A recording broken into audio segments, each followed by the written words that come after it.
if you had a job where you come to work and people clap for you, it would change your entire mood.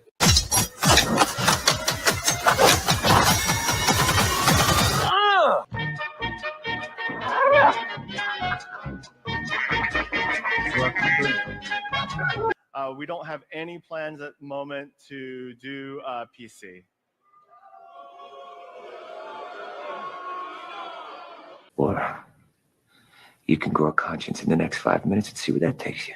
Don't this hit make my people wanna stop? Don't this hit make my people wanna stop? Don't this hit make my people wanna stop? Watch the series finale of X-Men next Saturday morning. Check your local listing.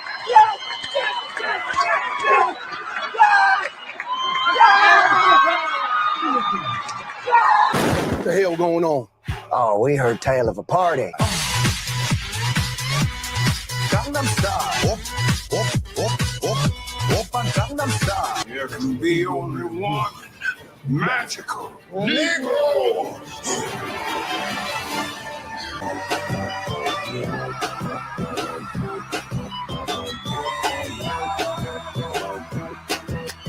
Como el Tiki que llama que buena baila usted a la vuelta papi otra vez llegó los negros de.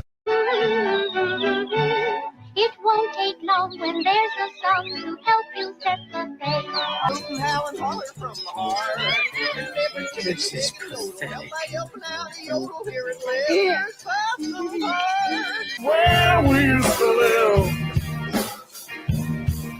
Life could be worse. This is the worst. This is the worst. This is the worst. Mm-hmm. Yeah. Hello, my baby. Hello, my honey. Hello, my ragtime gal. Ai, menina, mina, chega aí. Ai, menina, mina, chega aí. Vai, quebra, tem mais, vai. Menina, chega aí. Vai, olha, danado. Eita! Vai. And the Disney star just keeps going down and down and down.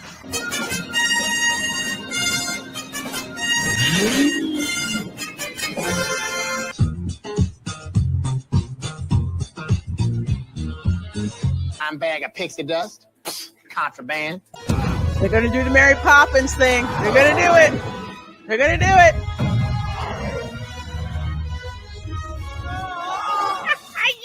Magic mirror on the wall. The fairest one of all.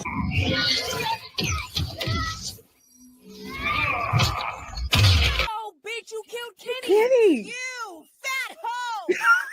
I get it. I'm not persecuted. I'm just an ass.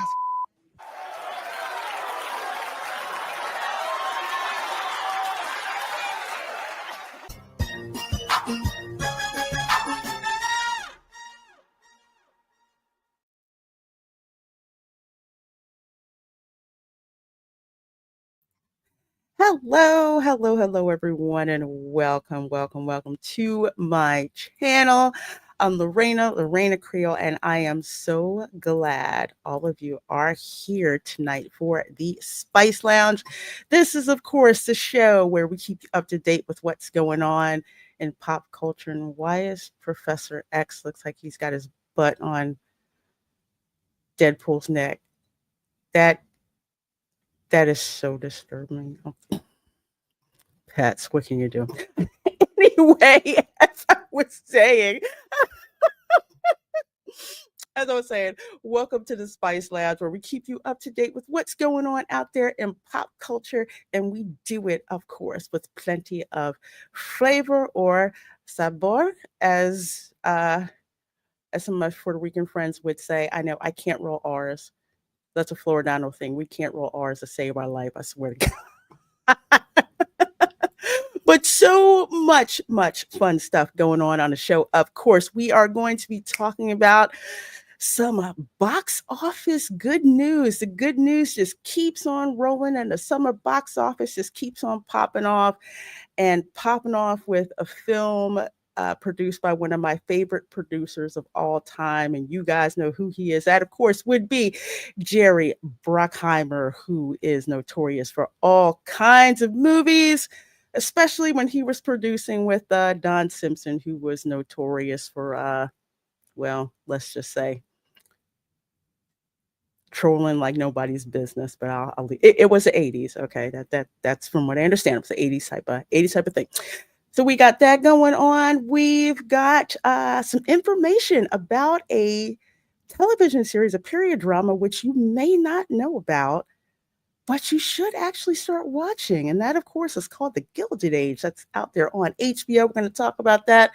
All kinds of fun little things popping off. We're going to talk about the absolute hit job that the Hollywood Reporter did regarding Disney Pixar with what just happened with Elio. I don't know. Somebody needs to go pick up Pete Docter and Bob Iger and get the number of that bus that just ran them over with this article. So we're going to talk about that because there's a reason Elio looks the way that it does. And I'm going to call it Elio like the pizza because I'm from the East Coast. So that's what I'm going to call it. Elio's Pizza, square pizza. If you know, you know. A prime reason on why when you develop a film based on an ideology and nothing else, you take that ideology out and that whole movie goes to pot. Prime example. We're going to talk about that. And of course, we're going to talk about Ironheart, which literally seems to have come and went like a fart and wind. And we are going to talk about that as, hey, we've already seen 3 episodes. The other 3 episodes they're dropping them tonight so they can try and forget that they ever existed. So, okay, we got plenty of talking about. And speaking of plenty, we have got 40 of you here in the chat so far between YouTube and between X. So we're so glad that you are here. Hope you enjoyed the hold music. Little different screen to kind of get folks into the vibe. One of my guilty pleasures for white noise music is lo-fi beats. So I hope you all like that. So let's see. Let's bring in usual. Do you mind? I'm gonna ignore him. He knows I'm on screen. We have got Erica from Hanging with Erica and Rob, and we have got Tom F. How y'all doing? Doing. Oh, You're muted, Tom.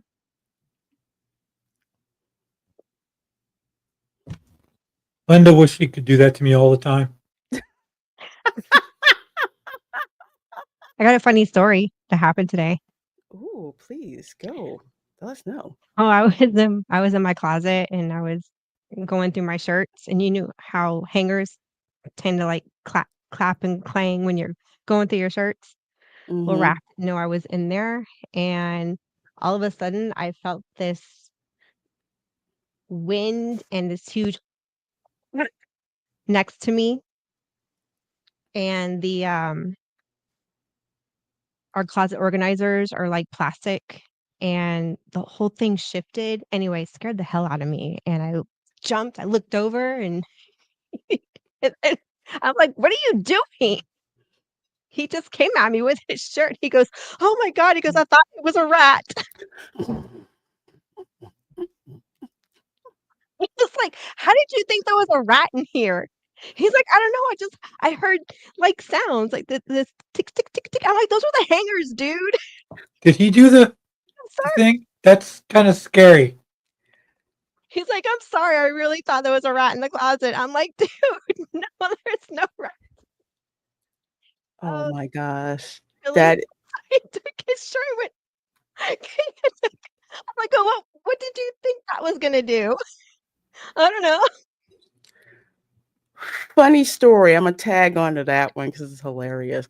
So back in the day when my parents had this, it's timeshare on 192, back when 192 was actually a reasonably safe place to stay. All right, so we're A there. long time ago. It was a long time ago. Then I like care to mention. I think that timeshare actually is still there, but it's probably behind gates right now. I'm like in this room, like with my sister, because it's like, oh, okay, we're on top floor. We haven't been like on a two-story before, so we're hanging out, about to go to sleep, and I hear this noise, like And I'm like, oh, is it raining outside or something? I turn around. There's a spider this big on the lamp, just like going around like this. I don't know what happened. I grabbed the sneaker and threw it, and that was the end of that. I could not tell you what happened, but I'm just like, anytime I hear that noise, I don't think it's rain. I think it's some big ass spider that made a wrong life choice then. Raph does hate rats, and he hates bats too. He's terrified of bats. Oh my gosh. Especially fruit bats. When we were in Okinawa, they would fly everywhere. Mm-hmm. We were I would getting our be. groceries out of the car one day, They're and harmless. there was some flying, and all of a sudden I saw going They, running to our they are like, nuts. what the hell is this? I'm like, you're afraid of those things? He goes, yes. He's like, they're ugly. I'm like, they're harmless. But I mean, they are like massive. They're huge. Yeah, I saw them at Animal Kingdom Lodge, not Animal Kingdom Lodge, Animal Kingdom Park, where you go on the Maharaja Jungle Trek, Mhm. and you can smell the bat droppings before you get to it. But it's this Yeah. gorgeous enclosure where they have the fruit bats, and I'm like, well, where the heck? First of all, I said that's a lot of mascara, and then some lady looked at me, and I said, well, where do you think they get the clumping agent from? Sanitized. She looked at me like I was crazy, and this cast member was like, yeah, that is actually one of the ingredients in mascara. I'm like, thank you very much for that.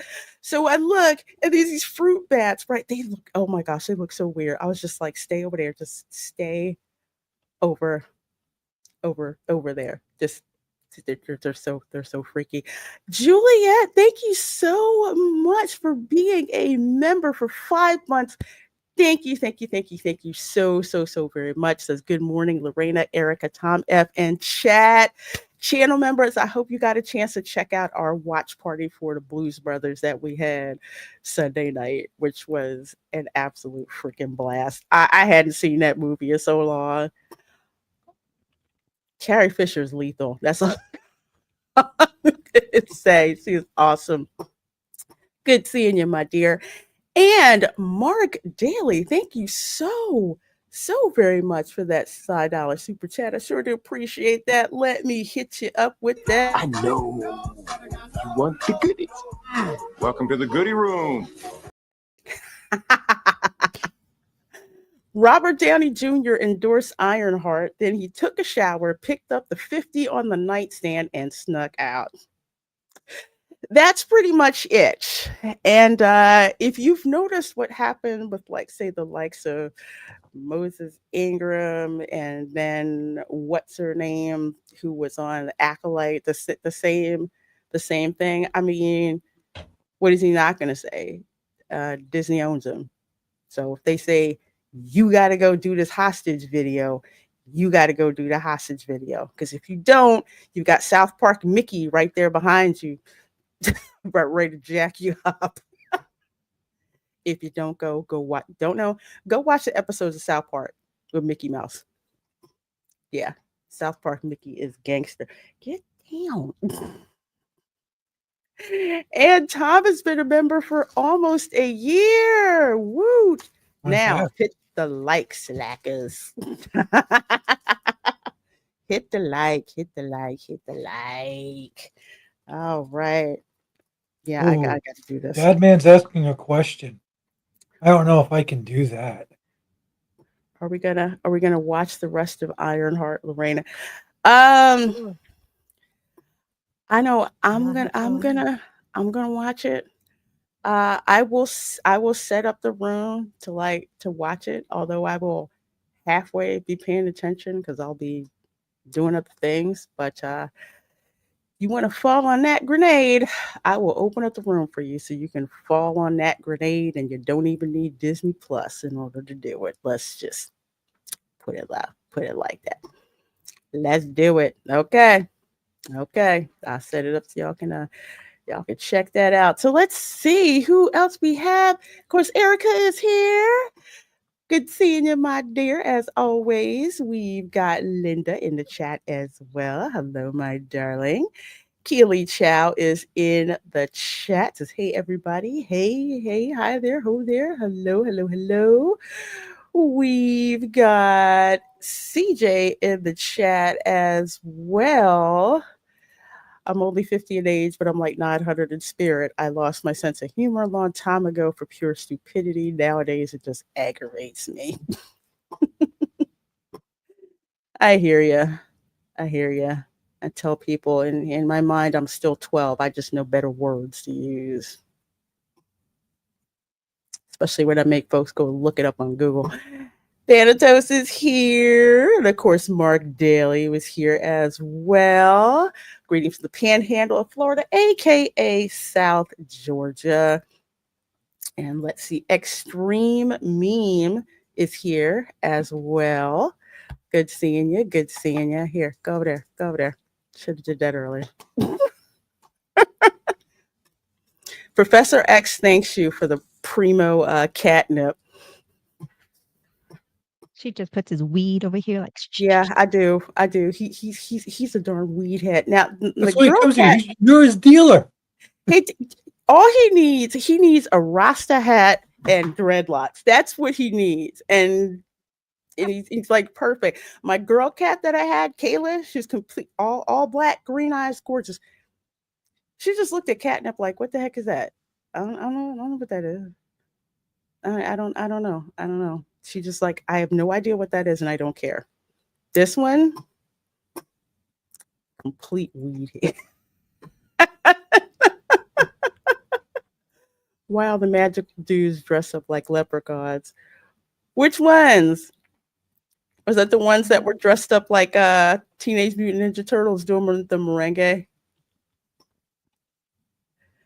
I find those videos hilarious. I love seeing people dressed up in like pop culture outfits doing crazy stuff. Like someone who I think they were in Vegas. They were dressed up, I think, in a Mario costume and acted like they were pole dancing on a Tesla.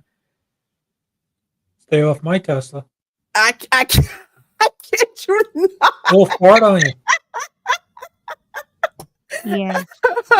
It was nuts. Hey, Chef Nation says, good evening, beautiful people. This show is better verdict watch for Diddy. Yeah, I couldn't do that. I mean, I already know. If you've been following that mess with P. Diddy, who used to AKA Puff Daddy, you're not surprised. Not at all. In the words of Wendy Williams, that man almost ruined my life. I'm scared of him, and you should be too. Let's see. My mom watches that show. Oh, which show? It's not Ironheart, is it? Yo, Professor X looking over your shoulder like the Secret Service of cats. You should have seen him earlier. He had his backside on Deadpool over there. It was yeah, they just know what to do stuff. And let's see. Dad Man is here. Hey, Tom and Erica. I was driving and a voice chat comes up with interesting words. LOL. Will you get away from there? That it does. Smelling my phone. Go there. The Gilded, yes, the Guild. Okay, yes, the Gilded Age. We are going to talk about that show because that's the topic I can't wait for. Yes, we are going to talk about that because we talk about a lot of stuff that's just like, that sucks. But there's plenty of other things out here that do not suck. And speaking of that, let's kick it off with this one right here. Coming to us from Deadline. F1 US opening higher speeds to 57 million. Jerry Bruckheimer visits cinemas. Audiences are riveted. You don't see a head move. Have either of you ever seen the trailer for F1? No. Mm-mm. It is such a dope trailer. Reminds me that I haven't watched Ford versus Ferrari, which I was supposed to watch a long time ago. I love like competitive driving films. Even the spoof oh my gosh, the Ricky Bobby movie. I knew you were going there. That one is freaking hilarious. I love that Baby one. Jesus? Yes, Baby Jesus. Laughing Clown Malt Liquor was the sponsor of their car. I'm just like, who who came up with that? But it is so funny. That one's funny. But I love racing movies in general. Days of Thunder. If you have not seen Days of Thunder, that one is flipping awesome. But F1, as soon as I saw the trailer in the theater, I was hooked. It just looked like a badass film. But apparently, audiences are rewarding it. Of course, it's Brad Pitt. Yeah, it's Brad Pitt. I gotta go see if it's Brad Pitt. So F1 fever is in the air, and the Apple original films, and yes, Apple as in Steve, as I was going to say Steve Jobs. He's no longer with us. Tim Cook. Warner Brothers theatrical release is coming in higher with a 57 million opening weekend. Warner's reported a 3-day estimate of 55.6 million yesterday. As we previously told you, this is the biggest global opening for Brad Pitt at 147 million, ahead of World War Z. For Joseph Kosinski, it's his second biggest opening after Top Gun Maverick, 126.7 million as a director. So among the top 5 movies yesterday, F1 had the best hold with minus 17% between its Saturday and Sunday, while other titles registered minus 20% declines or steeper. So I don't know, Tom, do you have plans to see? I know I have plans to see this movie. I just have not had a chance to go and see it. What about I was you? supposed to go see this past weekend with some friends of mine from the Tint World crew, and I totally spazzed. I didn't do it. So yeah, I want to see it. So I gotta figure out when. That's another one, Thanatos, Grease Lightning. I do remember that one with Richard Pryor. Richard Pryor, yeah. Yeah, I remember that one. Yeah, this film, it is doing gangbusters. And he said he went to the Chinese Theater and Universal City Walk, that's in Hollywood. Well, North Hollywood. And the audience was having a blast. Audiences are riveted and you don't see a head move. So it's just like with Maverick. That one, Top Gun Maverick, hardly anybody moved. My buddies from the car club, from the car place, were all like, "You should have been there. It was good." I was like, "Man, I cannot. I can't wait. I can't wait to watch this. Especially again, you've got Jerry Bruckheimer involved. He's old head, knows how to do action movies right. So I cannot wait for this one. Erica, any thoughts? Besides Brad Pitt half naked on a couch. I didn't know it was a racing movie. I usually like racing movies. I haven't seen any commercials for it here. So I don't know. I do want to see it though, since everyone's raving about it. Me and Christian, I know, would like it. Yeah, My only question is the movie theater air conditioned? No. And Oh, it's 93 today. wait, no. your movie theater is not air conditioned? No. What Not kind of off third base. world crap hole do you live in? Yeah.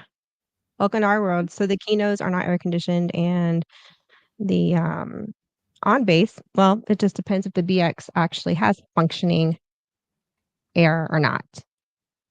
Oh my gosh. Yeah, no, it's my son went to work today, came home, and he's like, "I'm so hot." I was like, "Let me guess, they barely had it on, or it was broken?" He's like, "Yeah, they barely had it on." I'm like, "At least you don't have to work warehouse." He's like, "Yeah, I feel sorry for those guys."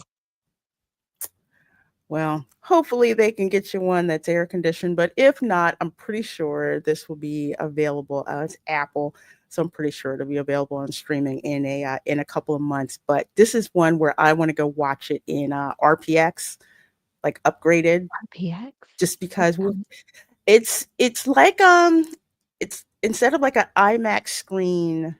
Think of like the sound, everything is upgraded. So that's what Regal calls it. They call it RPX because where I live, we don't have an IMAX, and the one theater that says it's IMAX isn't really IMAX, and I'm not going to Point Orlando and paying $15 to park. So I don't go over there. So RPX is a nice upgrade. Wow, go ahead. Go to Bow Chicka Wow Wow and go watch. That's okay. That's okay. Good. Won't get my loyalty points and my free soda and my free popcorn. But yeah, so that's where I went. It's like the way the theater is designed. The acoustics are insane. I went to go see Godzilla -1 in RPX, and it's like every step that Godzilla took, it's just like the theater just felt like it was shaking. So it's like Atmos on steroids. Yes. Okay. Yes. Yeah, that's what I was just gonna say. Yeah. Nothing like And hearing. Oh, go what ahead. movie theaters do you go to? Like what chain do you usually go to? I usually go to Regal. Because Okay. Regal, yeah, I usually go to Regal or Cinemark. Cinemark is on Universal property, so there's Cinemark. I don't really go to AMC if I don't have to. If I do, it's down at Disney Springs because that's AMC.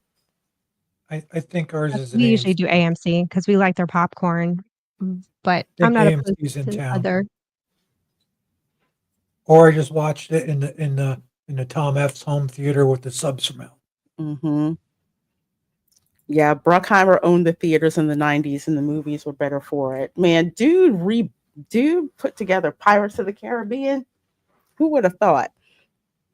You know, but although the boat the gunships and that was a really, really cool thing. Hold it. Do I have to put the happy helmet on you? You don't want the happy helmet. Hang on. All right, what the hell is a happy helmet? Well, what it is it is a little cat hat. I have one that I got from Mitsukoshi. It's like a little hat that goes in a cat and it's got a chin strap on it. And for some reason, if I put one of those on him, he'll just like he will literally freeze in place. He doesn't know what to do. So it's like sensory deprivation. Reverse Cerebo on Professor X. That's wrong. Yeah. Yeah, he just I'm gonna watch the trailer. I'll be right back. Just like, I'm gonna watch it. I'll be right back. Regal just went under. That leaves AMC. Oh, okay. I didn't know that. They can give me the rest of my points. But yeah, F1. You do not want to miss this. It is Formula One. Brad Pitt's character, basically, he's washed up. And I think he's former NASCAR. Now he's starting to get into Formula One over in the European circuit. So it's pretty it's such a cool premise. The Rock, Top Gun, Con Air transfer. Yes. Yeah. I love Con Air. I want to know how much. No, I don't want to know how much recreational drugs that Don Simpson was taking to say, hey, let's make a film about convicts on a plane. Let's do that. You just need your little guy that goes, drugs. Times 10. Where is he? Drugs. There you go. Yeah, that's what John Simpson was famous for. But Con Air, that was a heck of a movie because I went in the theater and I saw it. That's like the movie Snakes on a Plane. Yes. Why? It's like, why not? And made a crap with Nicolas Cage in it. But yeah, I would highly suggest going to see F1 before it leaves the theaters. I plan to see it sometime this week. So I have to go and check it out. Speaking of that, I'm not going to run the audio for this one, but the trailer is out for the reboot of The Running Man. So everyone knows The Running Man starring Arnold Schwarzenegger. That's the one that I know.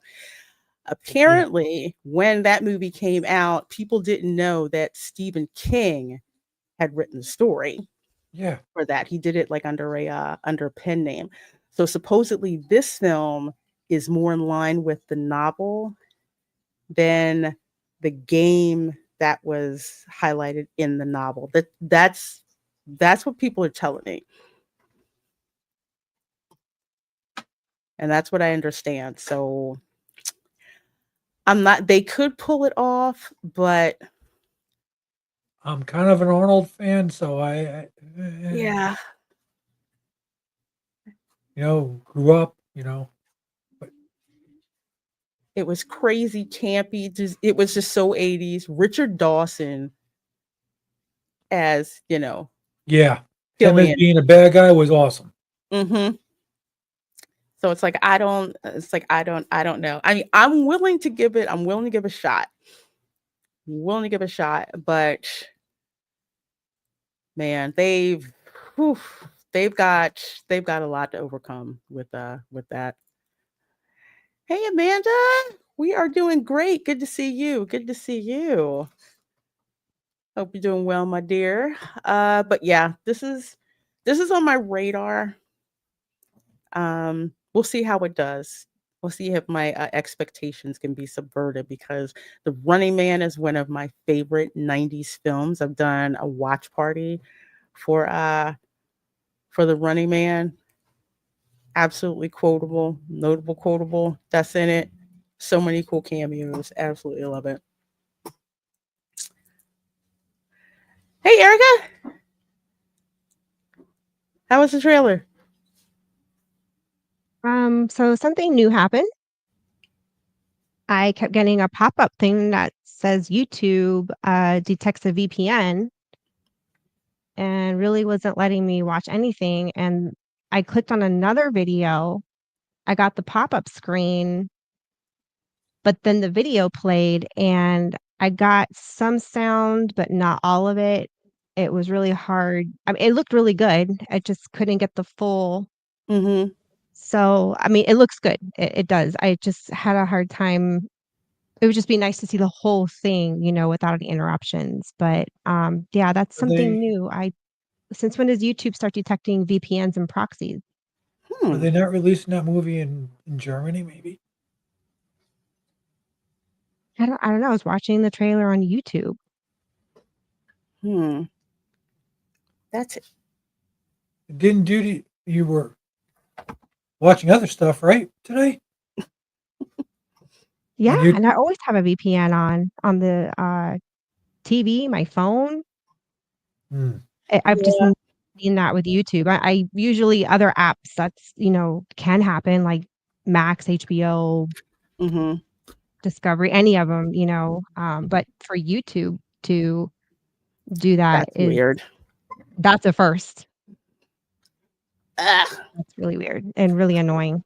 Well, we're gonna have to let you watch it in full after the show so you can see it. You gotta check it out. Kiss My Grits, hello. Says Apple has already greenlit a sequel to F1, and there's a big fan movement to have the sequel star Tom Cruise, i.e. Days of Thunder meets F1. I want that. But before that, I want the Les Grossman spinoff movie from Tropic Thunder. Do that first and then do this one. And we'll be good. We'll be absolutely good.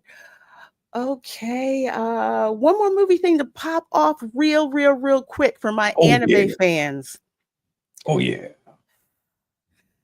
I still have not recovered from Mugen Train. Okay. That was the first anime movie I ever saw in a theater. And it was a choice between seeing this one or the new Mortal Kombat movie in the theater. And I went to go see Mortal Kombat instead, but I walked by a theater that was playing this and I could not believe what I saw on screen. I could not believe what it looked like. So the next day I went back and I watched this movie, and I haven't come out of a movie that drained since Avengers Infinity War. I kid you not. It's time. You saw Mugen Train, right? It's intense. Peter, I walked out of that movie. I was in tears. I'm a tough chick, but I was in tears. I was in tears. Spoiler, Rengoku was my boy, and I was really screwed up. I was severely screwed up. In a good way. The storytelling in that was insanely good. And I love the Demon Slayer anime. So if you saw what happened at the end of the latest season, you heard that one note and they all started dropping into the Infinity Castle. So apparently there's going to be a trilogy of movies. Demon Slayer Infinity Castle, the first movie, is releasing in the US on September 12th. Your girl's going to be there with bells on. I so can't wait. This movie made over $1 billion, I think, in Japan. And then when it came over to the US, it made so much money. And this was 2020. This was during COVID. All right. This movie made so much money in the US, they had to bring it back for another run because people were like, wait a minute. I didn't get to see it. People were binging Demon Slayer and then going to see the film because people were like, hey, if you haven't seen the anime, you're not going to know what's going on in the movie. This movie made so much freaking money. So for people who were saying, people don't want to go to the movies during COVID, no. Every showing for Demon Slayer was like sold out. So my suggestion to you is to catch up on Demon Slayer before you go see the first Infinity Castle movie. It is insane. The Infinity Castle has been built up, I think, over like 2 seasons or so. This is going to be freaking awesome. About that, yeah. Yeah. People have if you know what the Infinity Castle is, you have a visceral reaction. The Infinity Castle is where Kabusuji has his come to Jesus meeting with all his demons, upper rank and lower rank. And now they're bringing in all the Hashira in there because they want to eliminate all the Hashira. Dan, I can't wait. Yep. Hey, Sakura 315. And this is why, because this stuff is popping off so good, this is why anime is doing so amazing in the US. Crazy. But speaking of another thing that's amazing, if anime is not your thing, first of all, thank you. 67 of you folks in here watching the Spice Lounge. I appreciate you. This is a show, The Gilded Age. It's in season 3 right now. Season 3 just popped up. I think it's in episode 2. This series, okay, it's like if Bridgerton had brains, but it's not based on this like alternate universe. This is actually based during a time in the United States. I want to say like 1880, 1890, where you have the rise of new money, railroad barons, industrialists like Andrew Carnegie, all of this money and all of this wealth in the United States. And the people behind those, especially in New York society, like John Jacob Astor, Mrs. Astor, between the Metropolitan and the Academy, just all these class struggles that are going on, and the costuming, the stories are just, excuse me, it's great. There's no preaching down to people. There are some societal things that are introduced, but you're not knocked over the head with it. And it's just amazing to actually relive that this was truly a part of what was going on in the U.S. But Erica, I know you've been watching it, so I'll let you take off from here with I this. am addicted to this show. I could not wait for the second season and the third season, and I can't wait for the next episode. So basically, it's lightly based off of the Vanderbilt family, and Okay. and their rival family. Was it the Ashers or the Astors? I Yes. kind of get Astors. So it's lightly based on those two families. You have old money and new money, and I mean, I'm not a historian, but it seems like they really went out of their way to try to be historically accurate of, what life was like for women back then and men and these elite families. And it's from the same director that did Downtown Abbey. So you kind of get that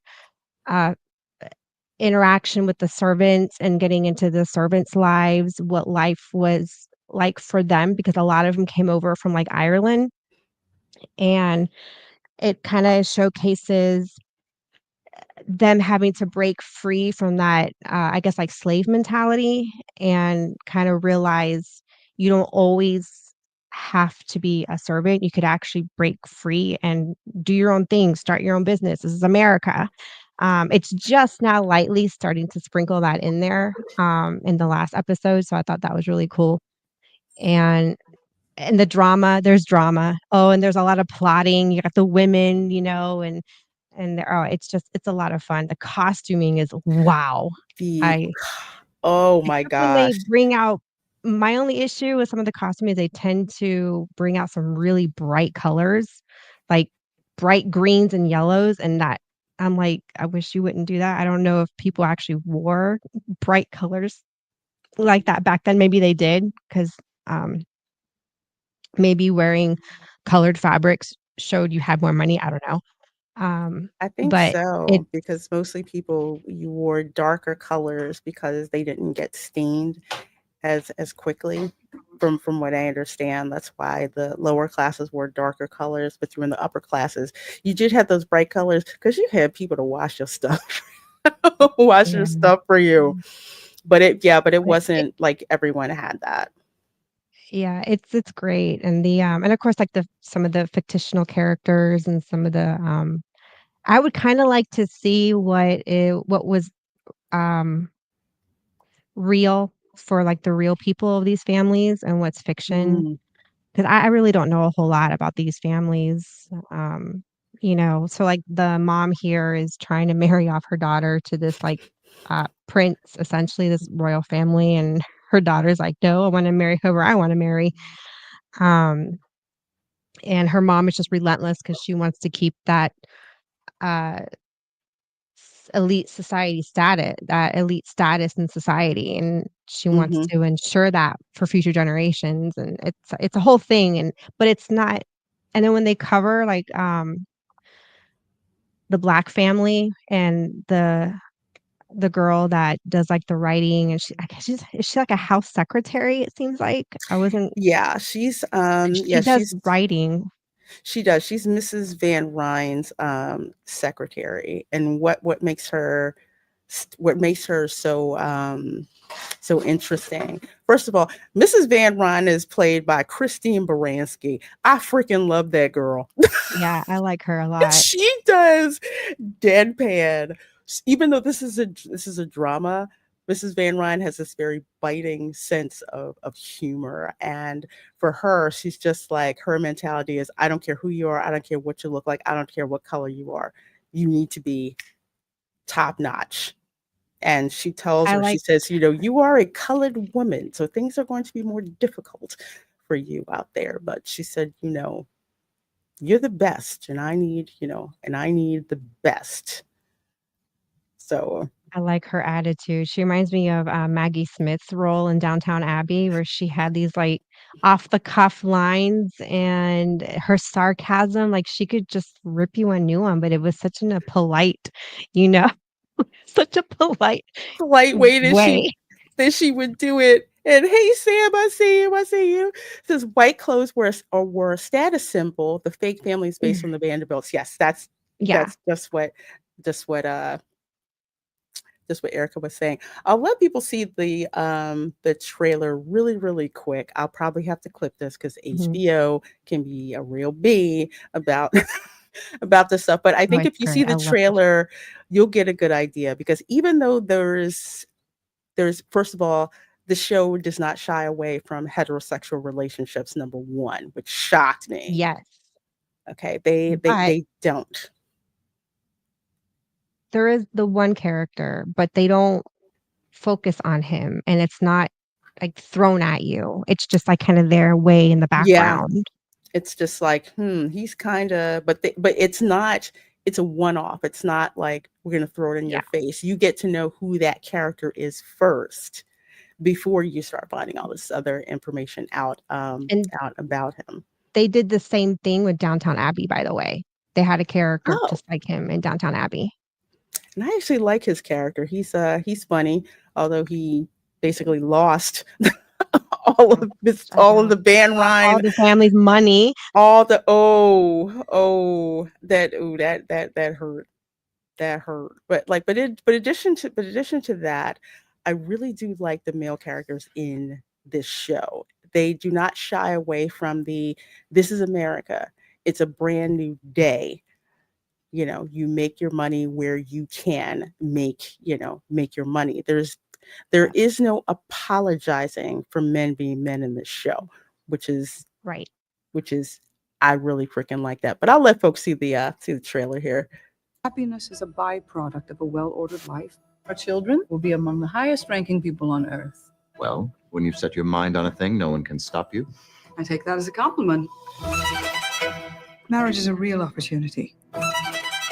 You can influence politics, shape events. You can have powerful, interesting lives.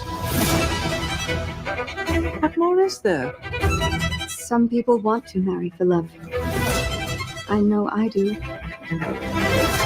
I don't understand. Which bit is not clear? None of it is clear.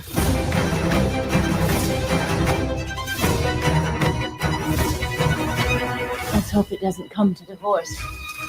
Nothing is as it should be. Your mother is being dramatic. Really? It's so unlike her.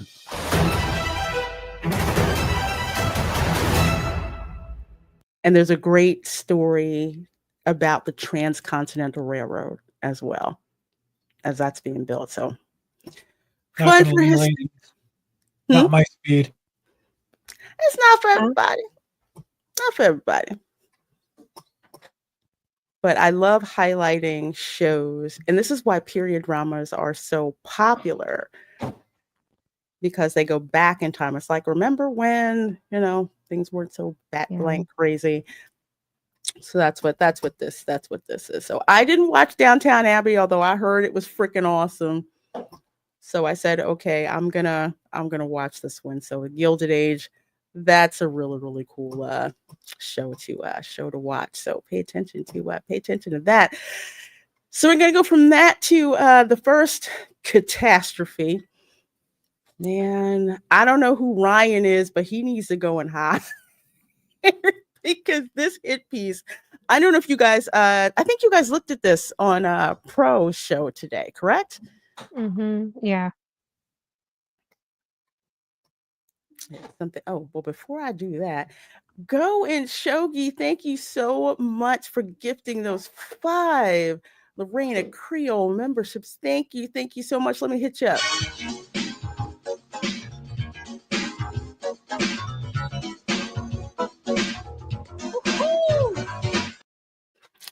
There you go. Thank you for gifting all of those memberships. And please remember to thank Go and Shogi if you got gifted a membership. I sure do appreciate that, my dear. Thank you for supporting the channel that way.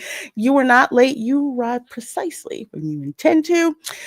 Kiss My Grit says there are conspiracy theories that the Titanic, Jacob Astor, and Benjamin Guggenheim were passengers were sunk on purpose and orchestrated by J.P. Morgan because they opposed the creation of the Federal Reserve.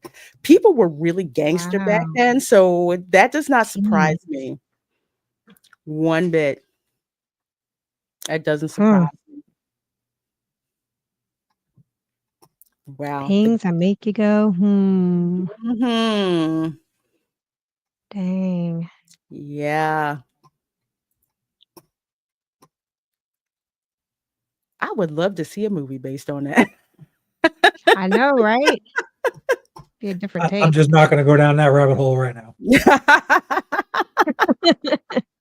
Well, let's check this rabbit hole right here. I did not have this on my my bingo card, but I think because Elio is such a failure at the box office. And it hurts to say failure because Pixar used to, well, then again, this was when John Lasseter was in charge. Even when Pixar had a movie that was not so good, there was still some redeeming quality to it. But outside of Inside Out 2, which I said they had some kind of come to Jesus meeting because what they showed us in the trailer for Inside Out 2 was not what was in the movies. And that was, I think, the first Pixar movie because I didn't see Lightyear. I refused to see that. I didn't see Strange World. I refused to see that. I went to go see Inside Out 2 first to then let my sister know if her kids should go and watch it. And I was pleasantly surprised it didn't suck. With this movie, it seems that the director,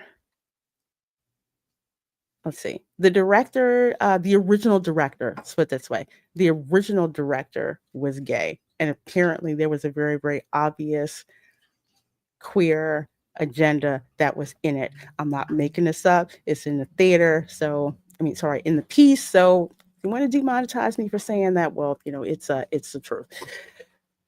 Inside Elio's catastrophic path, America Ferrera's exit, director change, and erasure of queer themes. Creatives at Pixar who saw the original director's previous cut of Elio told The Hollywood Reporter about the movie's challenging production process. Elio just became totally about nothing. So let's see. Those who worked at Pixar while its latest film release, Elio, was in production, were delighted by footage they saw roughly 2 years ago. Among the moments cited as favorites by those at the animation studio at the time included a sequence in which a titular boy collected trash on the beach and turned it into homemade apparel that included a pink tank top. The movie's team would refer to Elio showing this off to a hermit crab as his Trashin show. But if you bought a ticket to Elio and don't remember seeing this, it's not just you chose the wrong time to refill your soda. According to multiple insiders who spoke to The Hollywood Reporter, Elio was initially portrayed as a queer-coded character, reflecting original director Adrian Molina's identity as an openly gay filmmaker. Other sources say that Molina did not intend for the film to be a coming out story as the character is 11, but either way, his characterization gradually faded away throughout the production process as Elio became more masculine following feedback from leadership. I'm going to let y'all talk before I drop what I have to say. What do you think you're this? Go ahead, Erica. The consensus on Pro Show was that it started out with, all the LGBT stuff. And then when they finally realized maybe go with the trends to make money, when they stripped it of that and changed the story, they didn't have anything to work with. And then I guess add the lack of creativeness. And that's kind of what you got. That was pretty much my takeaway from Pro Show earlier. Yeah, somebody looked at the failures and went, we got to about face on this or it's going to sink. Not realizing they had nothing that was going to fly even if they took it away. Yeah, it was doomed to fail no matter what. Yeah. Here's what I think happened. We'll back this up a little bit. First, There was Inside Out 2, the Come to Jesus meeting. Disney, we are losing too much freaking money. So guess what? You're going to need to change that. No gay agenda, no queer signaling, no saying that Riley, or even hinting that Riley is in love with this other, with this high school girl. No, get rid of it. Get rid of it. Fix it. Fix it. That was a sequel. Elio, they probably dragged him in. Yeah, you need to fix this too. Because what happened, and I'll get back to that that paragraph in a bit. Around that same time, Molina screened his latest cut of the film to Pixar leadership. And there are differing accounts of the exact feedback that the director received from Pixar boss Pete Docter. But when the lights went up, rumors circulated in some of the studio circles that Molina was hurt by the conversation, and he exited soon afterwards. Well, here's the thing. They screened this movie, an early test screening in Arizona. Viewers expressed how much they enjoyed the movie. They were also asked how many of them would see it in a theater, and not one single hand was raised, according to a source with knowledge of the event. That sounded alarms for the studio brass. Now, again, Elio was not up there with Inside Out 2, so this probably came on the back end. But what you have with this film, number one, if you don't intend for this to be a coming out story, why the heck are you queer coding it? Why are you queer coding this movie? A movie that is made for children, but yet you're going to code it based on a certain sexual preference. And this is the problem that Hollywood does not get. You want to do stuff on gay lifestyles, that's fine. You do it for films that are for an older audience. You don't do it for films that are basically coded for kids. So you did this on purpose. You did this on purpose. And the character is only 11. And you base that whole movie on that queer coding sexual preference. So while some people might have said, yeah, not some, were the people who tested it, who did the test viewing, said, yeah, okay, it looks all right. It looks good, but no, I'm not going to a movie to see it. Not something I would take my kid to see. But because you built this story originally around a sexual preference, you didn't build it around a universal value that people could, latch onto. Yeah, like say a kid who's so creative, but he's not being appreciated for how creative he is. Perhaps he gets bullied. Perhaps his family doesn't understand him. Something like that, a universal value that's in there. But you didn't do that. And because you didn't do that, the wheels fell off the bus when Molina left. He's a co-director on Coco, which is one of my favorite movies from Pixar. I freaking love Coco. Coco was absolutely wonderful. And you bring these other people in to do it, and there's nothing left. The sexual identity thing is gone. Yeah. There's nothing like, to that. Yeah. I kind of got Coco vibes in some of the story elements, because you have this kid who's artistic.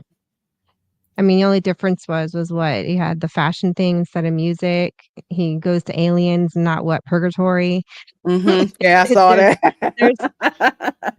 There's just the parallels are very similar. And it's like, well, we already have a movie similar to that, and it was Coco. So it goes back to Disney is not coming up with original stories. And then here we go with, it was intended to have this messaging. Oh, but no, wait, it's not selling, making us money.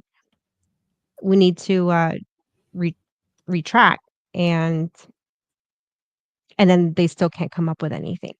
It's really sad. At the same time, what do you expect? expect when you've let go of your good talent and then all you want to do is give what the audience doesn't want. Yeah, you're not going to make money. I mean, come on. Yeah, and you're exactly right, Erica. It's like contrast this movie with like say a movie like I know people rag on it, but it's made a buttload of money, the Minions movies. People know they can park their kids in front of a movie about the Minions, and the only thing real offensive they'll hear is like bottom or fart noises. I mean, that's pretty much what what they'll get. But there's still a story there that's in there that pretty much everyone can relate to. This I saw the trailer in the movies for Elio, and people could not figure out what it was. I'm just like, what is this supposed to? Is this like ET kinda? Maybe I don't know. I could not figure out what the heck was going on with that, but that's what happens. Supposedly there was a scene in Elio's bedroom suggesting a male crush. Why Yeah, is that? posters in the back of hanging on in his bedroom in the background. I Again, it's for a movie for kids, and yet you want to project yourself. You want to project your sexual preference into that where it does not belong. So They have mental issues. They're all mentally disturbed. Totally. But another thing about Hollywood is, and this is true, and Kiss My Grits can back me up on this as well. Hollywood thinks that everyone else is flyover country. They don't give a damn what you think. They want you to basically come to the movies, pay up, because they know what's best for you. And they know better than you. And you hicks who do not want to accept LGBTQ Skittles Nation relationships, you need to have it forced on you.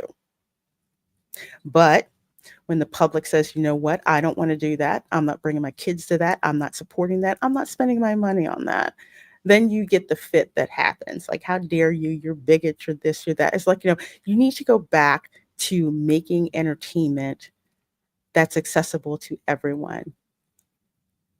And when it comes down to messages of mutual respect, of overcoming obstacles, of, family, whether it's the one you're born into or the one that you find, those universal things. So if you want to do that and you want to drop, some kind of LGBTQ thing in it, but it's not like super overt or something like that, okay, but it's on the side, but it should not be everything. And I can say the same thing. People who want to, again, I'll talk about Ironheart in a minute, but it's the same thing. You're marketing it based on race. You're not marketing it based on a great story that has the wrapper of a different race, and that's the problem. If you read this paragraph here, Pro pointed this out, and it's really disturbing. It says, I was deeply saddened and I was deeply saddened and aggravated by the changes that were made, says former Pixar assistant editor Sarah Legatich, who provided feedback during Elio production as a member of the company's internal LGBTQ group Pix Pride. Mm-hmm. That is all I need to know. And a lot of parents are just going to completely boycott all of Pixar. So moving forward, they're just not going to trust anything. It doesn't matter how good the trailer looks. How do I know what's really in that movie when I get into that theater? I don't want to walk into a bait and switch. I'm not risking my child's moral compass. Like, I'm sorry. Yeah. And I'll sit at home and figure out, there's so much content out there you can introduce to your kids that has already been created and they would love. The old Looney Tune cartoons, the old Mickey cartoons, even not even that. If you've got a DVD player and you've been saving up all those DVDs for years, we'll start popping them in. Or just go to a different studio, like Immigration. I forgot who did Immigration. Illuminations did Immigration.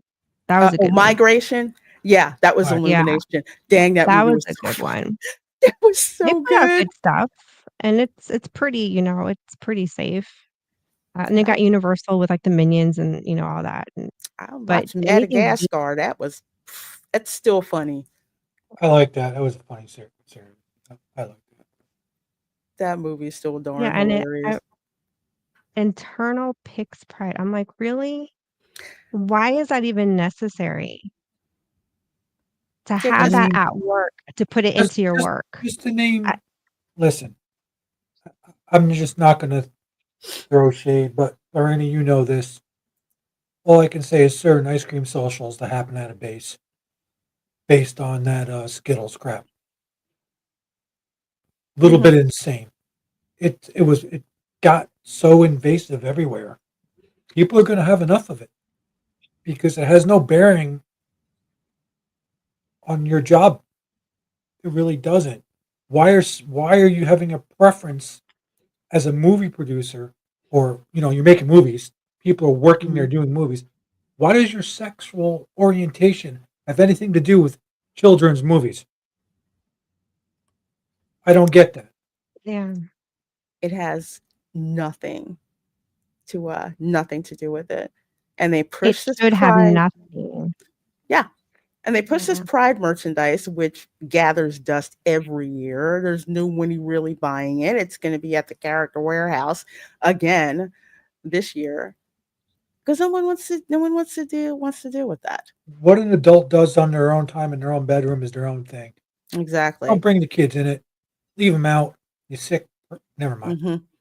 They don't belong. Yeah, it's like the agenda is to intentionally bring kids into that lifestyle, or they're brainwashed to believe, oh, but we got to support the kids that are and that do identify like that. And it's like, yeah, and if they do, they change their minds like 100 times. Who are you to sit there and solidify that? Like, I'm sorry, let a kid be a kid. Exactly. If they come into that post 18 years of age, that's on them. Yeah. Then they are adults. But to sit there and foster it. I mean, and kids, when they're kids, they'll do things, they'll explore, but that doesn't mean that's what they are. I had friends that, did stuff when they were younger and in middle school ages, but that didn't mean that's who they were for the rest of their lives. A lot of them just kind of grew out of it and got married and had kids. Some of them joined the military. It was like this short phase. It's not always like, oh, we gotta, affirm everything, when you're 11 years old. That's no. And that's the thing that really annoys me. It's just like you have to affirm every single stupid thing that your kid does. It's just like, no, you're the parent. Oh, well, decided he wants to be a girl. No, you're the parent. No, you decide that after 18 you want to do that. Okay, that's fine. But no, let the kids keep their innocence. Stop pushing your BS on the most innocent among us and go make your own stuff. Or go make another Coco because, that was actually pretty cool. Are they making a second Coco? Yeah, they're making Coco too. Oh, I'm scared Yeah, about that. The first one they was are. good. They are. As a rule, I will go watch a Pixar movie to let parents know if it's safe Yeah. or not. Yeah. That's the only reason. But there's just no way. My sister does not take her kids to any. She asks me first. That's what she'll do. She'll ask me first if it's safe to take them, and then I'll tell them. The Bergs see, I had this happen. One place I used to work, and they were like, "Oh, you can be an ally." I'm like, why do I need to do that? Why do I need to wear a pin to do that? Well, to show your support. I'm like, support for what? Treating all of my coworkers as human beings with respect. Why do I have to wear a pin for that? Yeah, right. Well, that got me in trouble. Not like I cared, but I'm like, it makes no sense. It makes zero sense. I know this dude who I was on a Zoom call and he decides to put up a pride flag behind him. You want to do that, that's fine, but this is during a corporate meeting. What the heck does that have to do with it? You know, most kids grow out of it. There's research that shows that. Yeah. Yeah. Mhm. It Yeah, just it is. phases out. It is. Hey, BR Geist. Hello, my darling. Says, hi, everyone. I'm behind on the stream, but bright/deep colors were 100% a sign of wealth because the dyes necessary were expensive. Okay. Yeah. That I makes just sense. wasn't sure if that carried over into the Gilded Age. I know that was a thing, like, what, medieval times it was like that? Mhm. I wasn't sure if that continued as far into almost the Colonial. turn of the 20th century. I know colonial they did. I know especially in the South, because you didn't want things to get you wanted to wear Dirty? stuff that because if you wore dark colored clothes, um they tended to Stains. hide Mhm. stains and you could take longer to wash them. That's why, like, even in the 1800s, you see like people who weren't upper class, when they got married, they were still in like dark clothes because like their black suit, black dress, they also wore to church at the same time. So Mhm. it's a very interesting very interesting uh thing to talk about. So I'm glad you brought that up, Erica, because I'm like, wow, that's a lot of pretty colors. Oh, I love it. But is that really practical? Never mind. I'm just watching TV. I'm just watching TV. I'm just going to watch the show and be quiet. Well, speaking of watching the shows and being quiet, from that Park Place, Ironheart reactions are brutal. Rotten Tomatoes audience score plummets as trailers rack up massive dislike ratios and critics' scores soar. Now, if you guys were watching the Ironheart, well, channel members, if you were watching the Ironheart watch party we had last week, remember I refreshed the Rotten Tomatoes score live on stream and like the 35% went away? Yeah. Mhm. Yeah. Right. Yeah, I And you caught got a that. screenshot of it?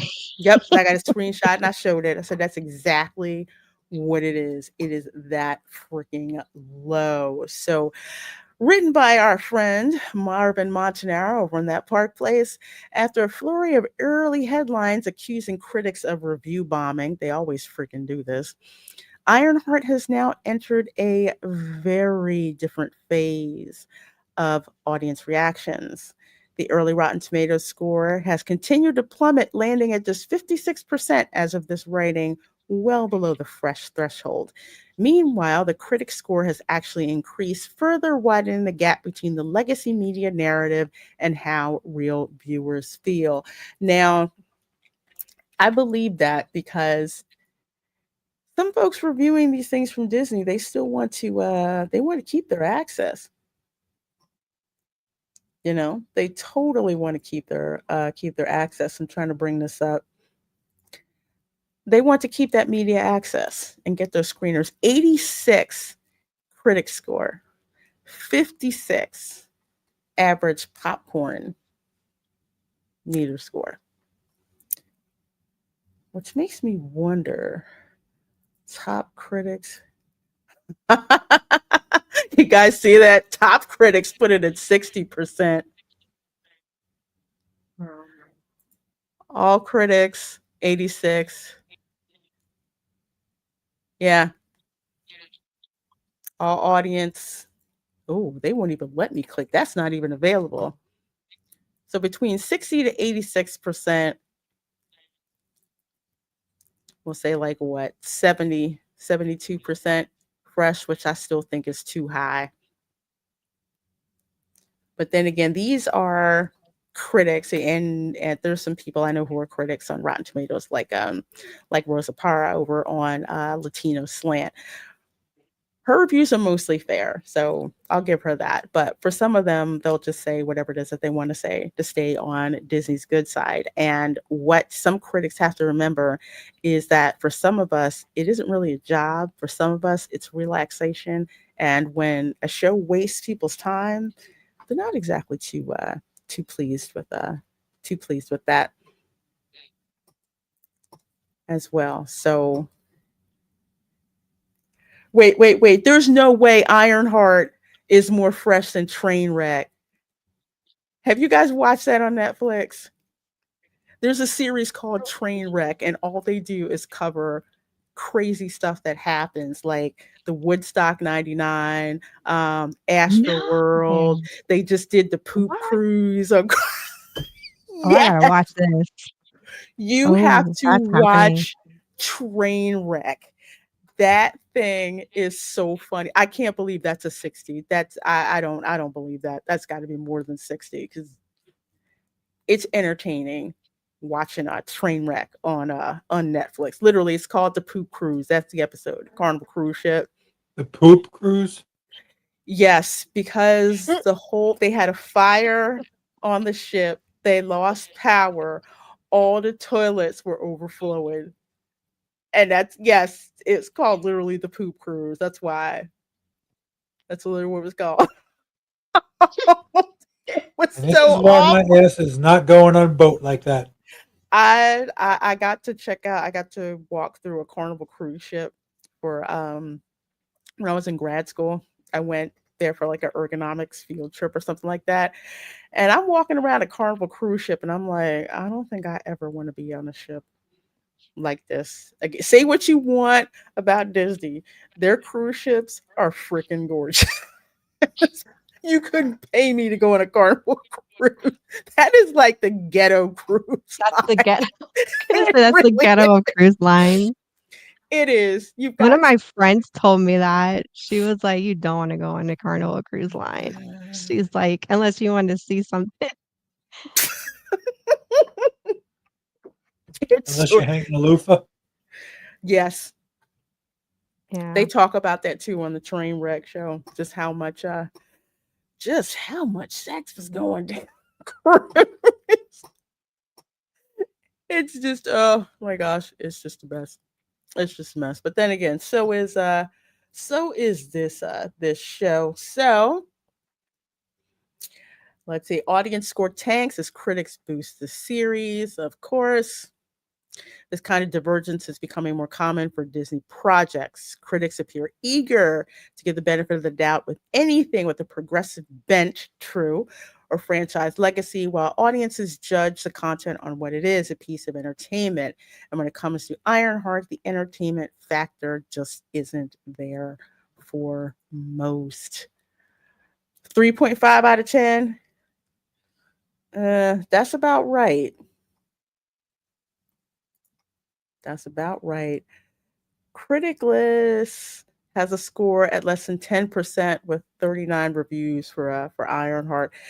Yeah, I wanted to give it a negative, but if I had to give it a score out of 10, I would give it like a 3. And most of that is because of the actress who plays Natalie. She's actually the star actress on that show. She's been on This Is Us for like a couple of years. So while the AI is kind of boring, she's actually funny in that particular role. But We did enjoy the AI as her. yeah, we did. We did. The AI, she was funny, even though the AI started out as like Clippy from Microsoft Word. Remember that god awful? I was like, we both at the same time. Is that Clippy? The hell? Yeah. Yeah. Enough So to like, give you yeah, nightmares right there. that was Clippy. Erica, you need me to outro you, my dear? I know it's been a long Yeah. day for you. Yeah, it's been a long day, and tomorrow I got an even longer day. And I need to mentally prepare. Well, Sleep. I hear you. I hear you. Well, thanks for popping in. Where can folks find you? You're doing the circuit. I know because you're on Pro Show. I know you're on T3PO here. Yeah, it's just bouncing around. I'm stream surfing. Got this funny image of me on a surfboard. Anyway, yeah, and I'll let you guys know if anything goes on with the channel. But other than that, just stream hopping. Yes, yes, she does. So you got to check her out. She's all over the place. Definitely go and support her. So, Erica, you have a good night, my dear. Take care. Good night, Always Erica. love Good night, having you. guys. Bye. Bye. Yes, it is Section 8 of the C's. I think I'm going to use that one. Could it actually get worse Yes, than Section 8? it is bad. I mean, Could it be I went Camden? on a cruise in Could it be the Camp. Camden of the seas? Yes. Yes. Yes. You're 100. You're accurate. Yes, Camden. Yeah. Yeah. If all the cruise ship companies were states, or well, cities in New Jersey, Carnival would be Camden for. I'm gonna get some hate letters now. What happened to Carnival? I went on a Carnival cruise back in 2008. There was a Carnival. Well, the engine room caught on fire, and all the power got knocked out. And they were going to tow the tugboat. They were going to tow it to Mexico, but the ship had been in international waters, so they couldn't get it. So they had to find another tugboat to pull them all the way back to, of all places and ports, Mobile, Alabama. And I'm going to pull it up on Netflix so you guys can see it. But in a nutshell, okay, hardly anybody is bothering to watch Ironheart except for YouTubers. You have a character who is not likable at all, who's just haughty, doesn't seem to learn her lesson, complains about how if Tony Stark wasn't rich, he wouldn't be able to do X, Y, and Z, forgetting that dude built the darn Mark I with a box of scraps in a cave in Afghanistan. Okay. Tony Stark's genius is not dependent on how much money he has. The money was just on top of that. Okay, that's like saying Batman ain't worth a damn because he just has money. Really? It's more than, it's more than just the money. And once again, you've got a show where a secondary character is more interesting than the main character is on the show. So it kind of makes you wonder if they were really making the top billing calling Ironheart the android, the AI over the person in the suit. Mm-hmm. Yeah, trying to make the AI like Jarvis, but not really Jarvis. Like round the way girl kind of Jarvis, which is okay. I mean, like I said, I liked how the actress played her. It was fun, but had the same heads up display, just like Tony Stark had in the Mark all the Mark series. Was it the Mark 4? I think the Mark IV was the successful one after he did all the tests when he was flying all over the place and slamming into cars in the garage. Tony Stark was flawed, but he was entertainingly flawed. He wasn't portrayed as being right for being an arrogant ass. Yes, Tony Stark was an engineer. And just like me, I won't call it a character flaw. I'll call it not a character flaw. It's a characteristic. If you were an engineer, you always assume that you're right. Why? Because you did a lot of work behind saying that you were right, building a case to say that you were right. I always think I'm right unless you have concrete evidence to prove that I'm wrong. And how many times has Tony Stark said stuff like, if my math is right, and it always is, this should work. He's arrogant. He's an a-hole, but he's usually right. And there's some things and there's personality that, he's very charming at the same time, but he's got a very human flaw. The fact that arc reactor is the only thing that's keeping him alive. So That's what you got to think about. No, Kiss My Grits. I have to see that. I got to see that. I got to see that. Yeah, he likes to throw money around, but he can do more than that. Yeah, Tony had a lot of stuff, a lot of other things going on. Besides that, you know, the only time the secondary character is more interesting works is Big Trouble in Little China, and that was intentional. Yes, because we just saw that movie not too long ago. Not too long ago. But yeah, this show, I'm waiting for the Nielsen ratings, which should be in, I think, like another 2 weeks or so, 2 or 3 weeks or so for streaming, because I don't think it's up yet. I think you're right. I don't think it is. Let me take a look. I don't think it's up yet. Let's see here. Yes, we go on actual numbers on this show. So when we say something's not showing up, yeah, we got data for that. Let's see. Television. Where'd that go? Overall, original, Handmaid's Tale, Secret Lives of Mormon Wives, Dag Andor. Okay, that's all the way down there. So it would be original. And this is so this is May 21st to June 1st. So give it probably like another 2 weeks, I would say. And you know what? This is probably why Disney dropped 3 episodes last week and 3 episodes this week, because this is about 3 to 4 weeks behind. So Andor has actually been doing pretty good. So they dropped that like an episode weekly. Because they're doing all 6 episodes in such a short time frame, they can claim, oh, it's the highest rated show. It's this, that, and the other thing. It's doing great. It's doing great. It's doing great until the actual numbers come out. And then by that time, nobody's thinking about Ironheart. It's swept under the rug. Yeah. Gone like a fart in the wind. Gone. Totally gone. Unless it's on a Carnival Cruise Line, then it's stuck in the cabin. I'm going to have to show you all this. I'll have to show you. Hey, Steel Leg, how you doing, my dear? You're doing good. Good to see you.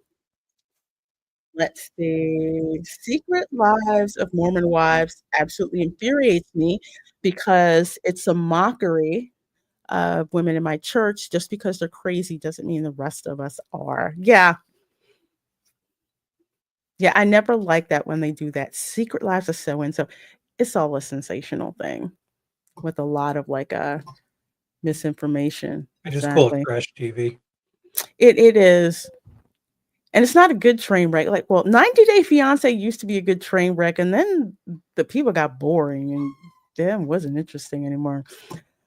The Reina Creole that dropped across 2 different quarters to spread the cost out on the books. April, May, June, May, April, May, June. You're right. You're absolutely right. They sure enough did. Okay, so you guys wanted to know about, should have put this up there with the Gilded Age, actually. So there's a series on Netflix called Trainwreck. Ooh, and this is new, The Cult of American Apparel. But the one that they had was Poop Cruise. It was a floating petri dish. Passengers and crew recall their chaotic time at sea in this raw retelling of the Great Poop Cruise incident of 2013. This is the best. Well, the mayor of the Toronto mayor busted with crack cocaine. That was hilarious. But this Poop Cruise, it's insane. So this whole series is nothing but train wrecks. I've been calling them floating petri dishes for years. I don't like cruises. I love Disney. I went on a Disney cruise. Camera girl got sick. I got sick. I kept spraying everywhere with like disinfectant, everything. I'm just like, I need to get off this shit. I need to get off this ship. It's just all it is germs. All it is germs, and I need to get out of here. And then again, after being on a Carnival cruise ship, just like walking around the ghettoest of all cruise ships, no, needed to get out. Need to get out. Well, enjoy South Carolina, my dear. Enjoy. I'm not a cruise fan either. I'm not, unless it's like one of those cruises. Somebody said I should try Celebrity. It's like it's a smaller cruise line. Better get a whole lot of money. I don't like people telling me what I need to do. You need to do this, go here, go to this port, go to that port. I don't know why people like going to Nassau, because as soon as I looked over my stateroom and saw the port of Nassau and people getting off the boat and people hawking their wares, basically swarming other people, the port of Nassau did not look attractive to me. I kept my ass on the ship. I did not get off. I just went to I stayed on, I had a stateroom on the outside near the aft of the ship on what was I was on port side? Yeah, I was on the port side of the ship. And I just sat there and watched people. I'm like, I'm not getting off this boat. I got off the boat when we got to the private island, which was really dope because there was nobody around. That island was freaking dope. But no, I don't. And I don't like having dinner with people I don't freaking know and I don't care to talk to. Although I have to thank Camera Girl for bringing up the fact that macaroni and cheese should not be super bright orange. She liked macaroni and cheese, but she didn't like that one. Well, folks, it's been a wonderful night as usual. Almost over 100 of you people watching the show tonight between YouTube and between X. Tom, what do you have going on? Right Let now, folks know about. Where can they find you? Yeah. right now, I'm hanging out on your channel. Popped over on Dadman Walkings, and that was a good time. Me and Erica raided over there when you weren't feeling well, and it was kind of fun. Good. I'm glad I didn't get him in trouble with my mouth. And I'm swinging wrenches, all day long. Today's usually a busy day. Thursday's usually a busy day. Between you, Pro Show, Culture Casino, Fowler Bradley's Fun. It is a nice one. Let's see. Then you got Berry Place 28 I got to do.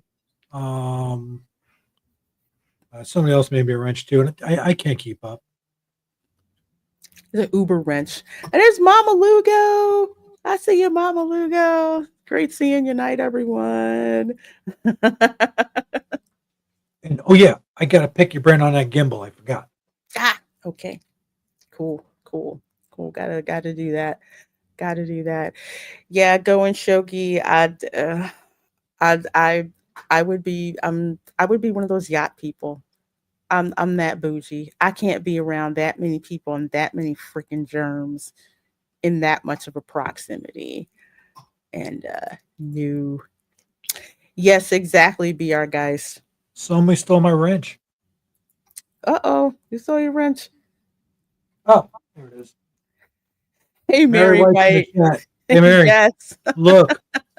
Tom is the king of mods. Yes, he is. You're very, very welcome. Very, very welcome. As for your girl, let's see, what day is it? It's Tuesday. Wednesday. A lot of gaming going on tomorrow. I'm trying to decide if I want to do a video or if I'll go live. Shoot 'em up games? You're gonna do some shoot 'em up games? Tomorrow evening. Not shoot 'em up, hack 'em up. I'll be playing Stellar Blade tomorrow night at 8:30. So you'll see me dressed looking fabulous, just hacking and slashing, stuff like that. If I get to watch you jump off a bridge again, I'm good. Yeah, I did. Although I survived the last time, I figured it out. Really? I got it. Yeah, I jumped off the bridge, smashed one person, and I had to use the controller because I was using the keyboard, which I don't like the bindings. So I had the controller, instantly figured it out. So I could dodge, hack the training room. So I could figure out how to do the different combinations and stuff like that. Yeah. It's such a dope game. I love it. So in the evening, I'm going to be doing Stellar Blade. In the morning, I haven't decided if it's going to be a live stream, if it's going to be a video. I'm going to drop some information about the Love and Deep Space game battle system, the new updates that are coming to version 4.0. If you're a battle girly like me, you need to stay on target with this new banner that's coming up, because it's an opportunity for you to get resources to level up your battle companions. Do not be distracted by all the wedding pictures. Okay, don't be distracted. Don't. This is a great opportunity to farm the heck out of some stuff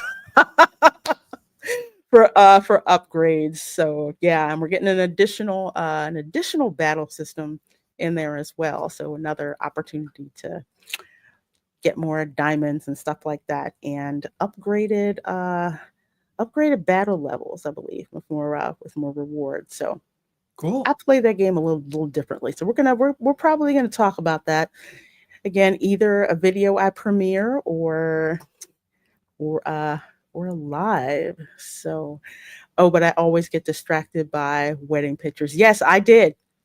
I totally did. And then I had to step away and think, what are they trying to do?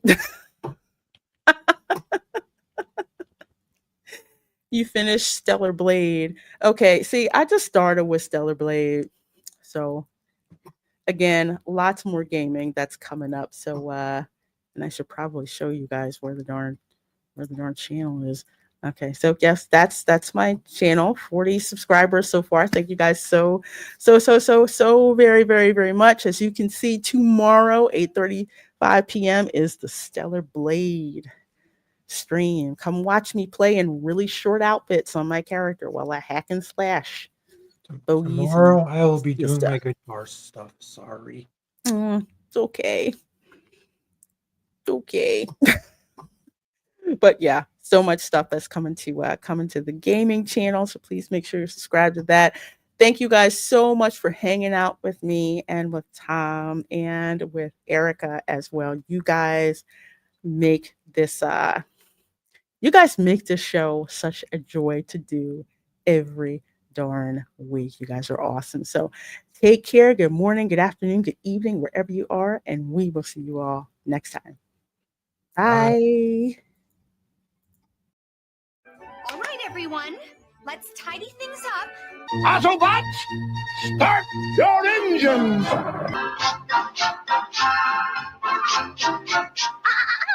Not under the rug. We'll keep singing without fail, otherwise we'd spoil it. Ready, Prime? Let's roll. Hosing down the garbage pail and scrubbing up the toilet. Ooh.